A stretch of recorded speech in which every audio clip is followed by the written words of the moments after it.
It's a history-making handshake for sure. North Korean leader Kim Jong-un and his South Korean counterpart clasped hands across the military demarcation line that separates the two countries before they ventured behind closed doors to begin their talks. Symbolism was rife in this carefully coordinated and rehearsed encounter, with even the table they sat across being custom-made for the occasion and measuring exactly 2018 millimeters wide, a nod to the year this meeting is taking place, a year which may well see a formal end to the 65-year-long Korean War and possibly, what will be, undoubtedly, a not-to-be-missed summit between Kim, Rocket Man, Jong-un and Donald, His Orange Eminence, Trump. Peace between the Koreas may or may not break out, denuclearization may or may not happen, and even the Kim-Trump summit is far from confirmed. But one thing is certain, whether he travels to South Korea or to Singapore, a likely choice for the NKUS summit, Kim Jong-un will be taking his toilet with him. This isn't some metaphor. Whenever he travels, the North Korean leader is accompanied by his luxury bathroom. Now, this would come as a surprise to most North Koreans, as state propaganda would have them believe that Kim's body is so well-calibrated that he does not in fact produce any waste like the rest of us mortals. Nevertheless, Kim doesn't commute with his commode because he's one of those people who simply can't use other people's loos. The traveling toilet is actually for security reasons. Kim is concerned that foreign powers and hostile agencies are constantly trying to steal a sample of his stools in order to analyze them and learn if he has any health issues they should know about. This isn't paranoia, as scatological spying has a long and interesting history.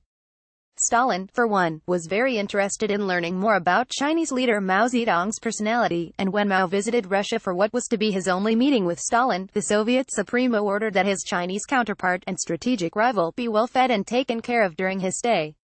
This wasn't just hospitality or communist camaraderie, as a well-fed Mao would then also need to frequently visit the bathroom. Unknown to him, his excrement was then collected and sent to a special lab for testing.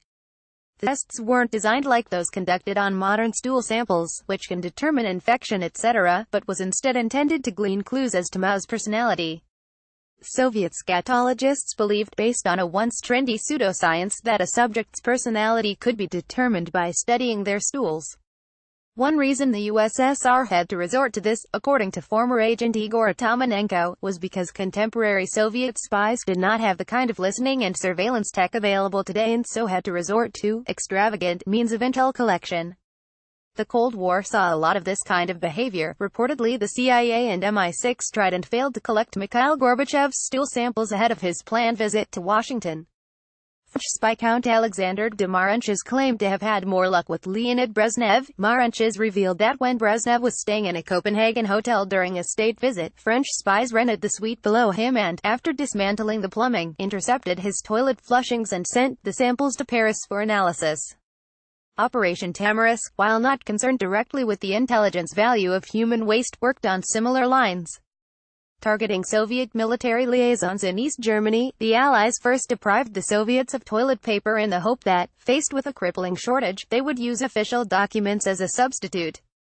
The logic went that since these documents couldn't be flushed down the toilet, they would be discarded along with other trash and, once retrieved and, one hopes, thoroughly washed, could provide much-needed intel. In more recent times, there is at least one reported case of Israel also plumbing the depths in order to gather information on hostile leaders. When the Syrian leader, Hafez al-Assad, visited Jordan for the funeral of King Hussein in 1999, he found that a special toilet had been constructed for his personal and exclusive use. While this may have fed his considerable ego, what he didn't know was that this toilet was a joint venture between Mossad and Jordanian intelligence and, unlike most other toilets, did not connect to a drain but to a specimen jar.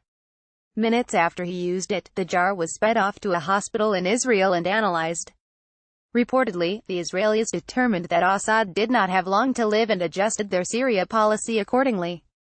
Modern-day espionage is dominated in the popular imagination by high-tech gadgets and near-magical surveillance technology, but it's always useful to remember that it does pay to literally get your hands dirty.